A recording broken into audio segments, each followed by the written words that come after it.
चीन दुनिया का शायद इकलौता देश बन गया है जिसने इस्लाम पर सबसे बड़ा हमला कर दिया है। खबर अगर जो है वो इंडिया से, हिंदुस्तान से या किसी और मुल्क से जिसके साथ हमारे कोई बिजनेस या कोई स्ट्रेटेजिक इंटरेस्ट नहीं है, अगर वहाँ से होती तो इसमें इस वक्त पूरे मुल्क में एहतजाज हो रहा होता, ठीक है। और जो फसली बटेरे कह लें या वो नाम नहाद दीन के ठेकेदार कह लें, तो उन्होंने जो है ना वो आसमान सर पे उठाया होना था। सब चाइना वाले तैयार है इस चीज़ के लिए, उन्होंने ये इस्लाम को खत्म करने की कोशिश किया तो इसका अंजाम अच्छा नहीं होगा। क्या अंजाम होगा? बुरा होगा, जैसे दुबई का होगा वैसे चाइना का होगा। जब आप इसराइल के साथ, इसराइल में जो है आप पैलेस्टाइन वालों के साथ ऐसे करेंगे तो हम भी आपके साथ ऐसे ही करेंगे। थोड़ी हम आपको यहाँ पे सही आपके साथ अपना बिहेवियर रखेंगे। वहाँ मुस्लिम के राइट वायलेट हो रहे हैं और यहाँ हम उनको बाहर की कंट्रीज का बदला जो यहाँ पर माइनॉरिटीज बसती हैं, जिनको कहा जाता है वो पाकिस्तानी, हम उनसे लेंगे। हमारे मीडिया बताती है, उसको भी हमने आंखों से नहीं देखा होता, लेकिन मान तो लेते हैं। इंडिया के मुसलमानों को कहते हैं कि बड़ा जुल्म होता है, उसके अगेंस्ट आवाज उठाते हैं। लेकिन चाइना के बारे में हमारी मीडिया भी खामोश, पॉलिटिशियन भी खामोश, हर एक की ज़बान खामोश क्यों? असल में इंडिया में अगर आप देखें तो इंडिया में ये है कि मीडिया भी आ जाता है, इसके अलावा वहाँ पे मुस्लिम कम्युनिटी जो है वो आवाज़ भी उठा रही होती है तो आवाम को पता चल रहा होता है। चाइना में ऐसा हमें वो चीज़ नज़र नहीं आती कि ये तो आप एक मस्जिद की कह रहे हैं। कश्मीर का तकरीबन 3/4 हिस्सा, लद्दाख की सारी पट्टी जो है वो चाइना उस पर काबिज है, ठीक है। उसके खिलाफ कोई आवाज़ नहीं उठाता, उस पर हम बात भी नहीं करते। सर, चाइना के अंदर से ये न्यूज़ ये निकल रही है कि बताया जा रहा है कि जो मस्जिदें हैं, मस्जिदों की जो आर्किटेक्चर है उसको चेंज करके वो कह रहे हैं कि भाई ये जो सा आर्किटेक्चर आप बना रहे हैं ये अरब स्टाइल है, हमें आर्किटेक्चर के मुताबिक मस्जिदें चाहिए। तो मस्जिदों को डिमोलिश करके उसको दोबारा से आर्किटेक्चर उसका चेंज कर रहे हैं। बात की तो चाइना ने किसी मुल्क के साथ ट्रेड नहीं किया आज तक, तो पाकिस्तान ने ये कैसे समझ लिया उनकी दोस्ती की आड़ में आके कि वो जो है वहाँ पे बुद्धिस्ट हैं सारे।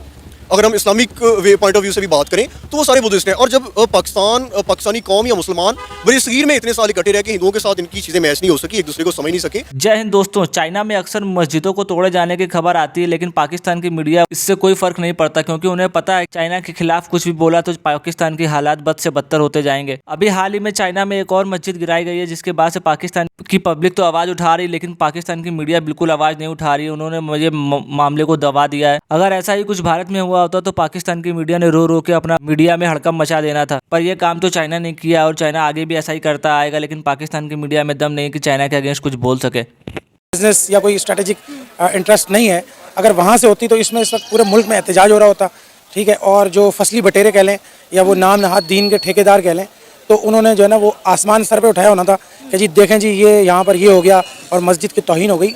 बिल्कुल मस्जिद की तौहीन चाहे वो चाइना में हो, चाहे इंडिया में हो, चाहे दुनिया के किसी भी कोने में हो, ठीक है, उसकी मजम्मत होनी चाहिए, उसके खिलाफ आवाज़ उठानी चाहिए। सर, कोई प्रोटेस्ट नहीं किया गया ना चाइना में ना पाकिस्तान में, इवन के शायद पाकिस्तानियों को पता ही नहीं होगा। बाबरी मस्जिद का साथ पाकिस्तानी को पता है, लेकिन चाइना में क्या हो रहा है मुसलमानों के साथ किसी को नहीं पता। चाइना में वहाँ हमारी मसाजिद के साथ क्या हो रहा है किसी को नहीं पता। इंडिया में कुछ भी हो जाए हम लोग धरने देते हैं, हम प्रोटेस्ट करते हैं, सोशल मीडिया पे आवाज़ उठाते हैं। हमारा मीडिया चीख चीख कर इंडिया के बारे में बुराइयां करते हैं, इंडिया की बातें बताता है कि वहाँ पे मस्जिद को तब्दील कर दिया गया। आप बाबरी मस्जिद का वाक़या देखें, लेकिन चाइना में 2019 से एक मिशन शुरू हुआ है जो आज अपने अख्ताम को पहुँच गया, किसी को इसके बारे में कुछ पता ही नहीं है।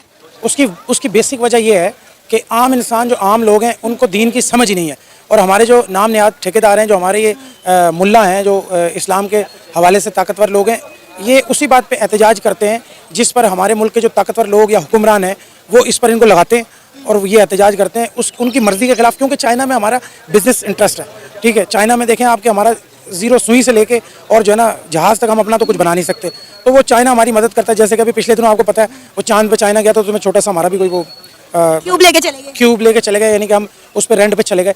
मकसद ये है कि चाइना के साथ हमारा मामलात ऐसे हैं कि वहाँ से बहुत सारा मफाद है हमारा, ठीक है। तो वो हम मजहबी बात भी उसकी, अब देखें कि ये तो आप एक मस्जिद की कह रहे हैं। कश्मीर का तकरीबन 3/4 हिस्सा, लद्दाख की सारी पट्टी जो है वो चाइना उस पर काबिज है, ठीक है। उसके खिलाफ कोई आवाज़ नहीं उठाता, उस पर हम बात भी नहीं करते। उस पर हम बात बिल्कुल नहीं करते, क्योंकि चाइना के साथ हमारे मफादात हैं। और पाकिस्तानियों को पता भी नहीं है कि लद्दाख जो है वो कश्मीर से बिलोंग करता है। बिल्कुल ऐसा ही है, बिल्कुल ऐसा ही है। इसी तरह पाकिस्तानियों को ये भी नहीं पता कि हमारा दीन और मज़हब क्या कहता है, इसकी सच्चाई क्या है, इसकी हकानियत क्या है। वो बस जिस तरफ कोई भेड़ बकरियों को लगाता है उस तरफ जो है ना हम चलना शुरू हो जाते हैं। लो जी ये एहतजाज हो गया, बाइकआउट कर दो, इसका बाइकआउट कर दो, उसका बाइकआउट कर दो। रिसेंटली अभी पेप्सी और इसका लोग बाइकआउट करें, हालांकि लोगों को पता ही नहीं है कि पेप्सी का जो है वो उनके साथ कोई ताल्लुक भी नहीं है। और पेप्सी के जो है वो पूरे पाकिस्तान में डायरेक्टली और इनडायरेक्टली 7 मिलियन लोग पेप्सी से, उसमें ठेले वाले हैं, रेडी वाले हैं, दुकान वाले हैं, आम मजदूर हैं, फिलर हैं, लोडर हैं, लोग इतने लोग काम करते हैं। 7 मिलियन लोगों का रोजगार है। हमारे मीडिया बताती है, उसको भी हमने आंखों से नहीं देखा होता, लेकिन मान तो लेते हैं। इंडिया के मुसलमानों को कहते हैं कि बड़ा जुल्म होता है, उसके अगेंस्ट आवाज उठाते हैं। लेकिन चाइना के बारे में हमारी मीडिया भी खामोश, पॉलिटिशियन भी खामोश, हर एक की ज़बान खामोश क्यों? असल में इंडिया में अगर आप देखें तो इंडिया में ये है कि मीडिया पे आ जाता है, इसके अलावा वहाँ पे मुस्लिम कम्युनिटी जो है वो आवाज़ भी उठा रही होती है तो आवाम को पता चल रहा होता है। चाइना में ऐसा हमें वो चीज़ नज़र नहीं आती कि मीडिया पे या सोशल मीडिया पे वो चीज़ जो है ना वो नज़र नहीं आती कि अवाम जो है ना वो एहतजाज करती हुई हमें दिखाई दे रही है, या अगर एहतजाज करती भी है तो उनकी आवाज़ें जो है वो बंद कर दी जाती हैं, ये भी होता है। लेकिन ये कि शायद इंडिया में क्योंकि मीडिया की वजह से ज़्यादा कॉमन है, अवाम को अवेयरनेस है आ रही है उधर इस सिलसिले में। तो चाइना में अवेयरनेस तो है, लेकिन ये कम्युनिस्ट जो है ना वो कम्युनिज्म पार्टी की वजह से जो है ना वो सिर्फ वही खबर शाया होती है जो कि उनकी हो हक जाते में- हैं। हाँ बिल्कुल। क्या चाइना और पाक की दोस्ती बताया जाता है कि हिमालय से गहरी, समंदर से ऊंची और दरिया से गहरी, क्या समझते हैं कि वाकई में ही चाइना हमारा दोस्त है जिस तरह से रिप्रेजेंट किया जाता है? या जिस तरह चाइना ने इन्वेस्ट किया पाकिस्तान में सीपैक के थ्रू या दूसरी इंफ्रास्ट्रक्चर में, लेकिन ये कि दोस्ती तो है, लेकिन ये कि हर ज़ाहिर है कोई भी मुल्क जो है ना वो परमानेंट आपका दोस्त नहीं होता, परमानेंट फ्रेंड हर एक no के permanent enemies हर एक के जो है ना अपने फायदे अपना Only permanent interest. हाँ परमानेंट इंटरेस्ट ही होते हैं। पाकिस्तान भी ज़ाहिर है अगर चाइना से दोस्ती रख रहा है तो उसके भी इंटरेस्ट है, चाइना अगर पाकिस्तान से दोस्ती रख रहा है तो उसके भी इंटरेस्ट नहीं है। अच्छा, तो यहाँ पर दो पहलू हैं। दुनिया में चाइना से जितना ज्यादा इंटरेस्ट कोई नहीं लेता। दूसरे नंबर पर चाइना से जितनी मुश्किल शराब दुनिया के किसी मुल्क के नहीं है, वो आपके मुल्क में अगर इन्वेस्टमेंट करता है, अभी सीपैक के इन्वेस्टमेंट के ऊपर वो किसी भी मुल्क के अंदर अपनी थोड़ी बहुत इन्वेस्टमेंट लगाता है तो वो मुआहदे इतने सख्त करता है कि वहाँ वो मुल्क हिल नहीं सकता। तो ये सारी चीजें हमें पता है। अभी लास्ट टाइम की बात है जब हमारे मुल्क के हालात बड़े ही खराब थे, ये बंदरगाह के अंदर चाइनीज पोर्ट के सामान आने थे, चाइना ने हमें सामान एशिया नहीं प्रोवाइड किया जब तक पैसे नहीं दोगे, हमारे पास पैसे नहीं थे देने को। तो क्या करीबी दोस्त इस तरह के शराइत रखता है?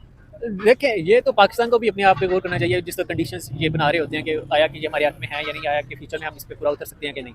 ये तो पाकिस्तान को कंडीशंस जो है ना वो ज़ाहिर एमओयू जब साइन कर रहे होते हैं उस वक्त सोचना चाहिए। लेकिन ये कि चाइना को, हाँ वही बात है ना कि कोई भी परमानेंट दोस्त नहीं होता, कोई भी परमानेंट फ्रेंड, ज़ाहिर हर कोई अपने इंटरेस्ट के लिए देख रहा होता है, तो जिसको जहाँ पे फायदा नजर आता है वो वहीं पे फिर सोचता तो है। अच्छा भाईजान, यहाँ पर एक और चीज भी है कि अगर देखा जाए तो दुनिया के हर एक कंपनीज पाकिस्तान से भाग रही हैं, लेकिन चाइना बड़े मजबूत लोग हैं, वो खड़े हैं। वो दुनिया वालों ने उसको ये कह दिया है, ठीक है, वहाँ के लोगों ने कि ये क्लाइमेट चेंज की वजह से या बारिश बहुत तेज हुई, वो इस तरह डूब गया। लेकिन वो बेसिकली आप अगर देखें, अगर उसको रिलेट करें उस चीज़ के साथ, तो आपको पता चलेगा कि उन्होंने वहाँ पे मंदिर बनाए तो अल्लाह की तरफ से उन पे कहर नाजिल हुआ है। नाजिल हुआ है, यानी क्लाइमेट चेंज वगैरह कुछ नहीं है। ह्यूमन राइट्स पे अगर कोई भी काम करेगा तो कहर आ जाएगा। कहर आएगा। जैसे अब चाइना वाले तैयार है इस चीज़ के लिए, उन्होंने ये इस्लाम को खत्म करने की कोशिश किया तो इसका अंजाम अच्छा नहीं होगा। क्या अंजाम होगा? बुरा होगा। जैसे दुबई का होगा वैसे चाइना का होगा। वही तो अभी भी हमसे आगे है। आगे देखे ना, अब उनको एक तरफ से जैसे कहते हैं अल्लाह की तरफ से एक जैसे कहते हैं ना कि मिला है कि उन पे अजाब नाज़िल हुआ, अभी भी वो सुधर जाएं तो शायद वो और मजीद की कर जाएं। देखे ना अब पाकिस्तान में यहाँ पर जो बाढ़ आती है कुछ भी होता है वो सारा अल्लाह का। लेकिन यहाँ पे मस्जिदें वगैरह ये चीज़ तो खत्म नहीं की जाती ना, या मंदिर तो नहीं बनाए जाते। पाकिस्तान में क्या ऐसे जो मंदिर बने हैं वैसा तो कुछ पॉइंट है, मंदिरों पर तो खैर फंडिंग नहीं की जाती ना आपके मुताबिक। बिल्कुल। तो मैं यही कहूँगी चाइना वाले बस तैयार हैं कि उन पर भी अपने नहीं बनने चाहिए, आप ये बनने चाहिए, नहीं बने। क्यों? देखे ना वो एक इंडिया को रिप्रेजेंट करता है, ठीक है, इंडिया को रिप्रेजेंट करता है या फिर अदर रिलीजन्स को? अदर रिलीजन को, या इंडिया वाले ज्यादा इस चीज को मंदिर वगैरह को मानते हैं, ठीक है, तो वो उनको रिप्रेजेंट करता है। तो ये चीजें मतलब सूट नहीं करती, ठीक है। जैसे अब पाकिस्तान जैसे हर ममालिक में जो है डिफरेंट किस्म के लोग रहते हैं, ठीक है। अब चाइना में वैसे उनका तुक नहीं बनता था कि वो इस तरह मस्जिदों वगैरह को खत्म करते। अच्छा देखिए, अब हमारी मस्जिद को खत्म किया गया, हमारे सेंटिमेंट्स को ठेस पहुंची। आप सोशल मीडिया पर खड़े होकर कह रहे हैं मंदिर ना बनाओ, उनके दिलों को ठेस नहीं पहुंचेगी, यानी हमारे सेंटिमेंट्स उनके सेंटिमेंट्स गलत बनाए। जैसा कि अब पाकिस्तान में आप देख लें क्रिश्चियन, ठीक है, उनके वो सारे वो बने हुए हैं, ठीक है, थोड़े भी चर्च वगैरह बने हुए हैं। तो हम मेरी खुद काफी फ्रेंड्स हैं जो क्रिश्चियंस हैं, तो मैं उनके साथ वैसे ही मिलती हूँ, ठीक है, सब अपने अपने उस पर रहें, लेकिन ये तो नहीं है कि खत्म कर दो उस चीज़ को। आप कह रहे हो क्रिश्चियंस के चर्चेस बनाओ लेकिन हिंदुओं के मंदिर ना बनाओ, आप ये कह रही हो? नहीं, अगर हिंदू कम्युनिटी इधर रहती है तो बने, उनके लिए बनना चाहिए, ये कोई गलत बात नहीं है, उनके लिए बनना चाहिए। यूएई में भी तो रहती है, अगर वहाँ बन गया तो फिर क्या हो गया? तो वहाँ पे देखे ना, वहाँ पे ज़्यादा लोग ये नहीं है, ज़्यादा लोग मुसलमान हैं और ये वो, लेकिन देखें कुछ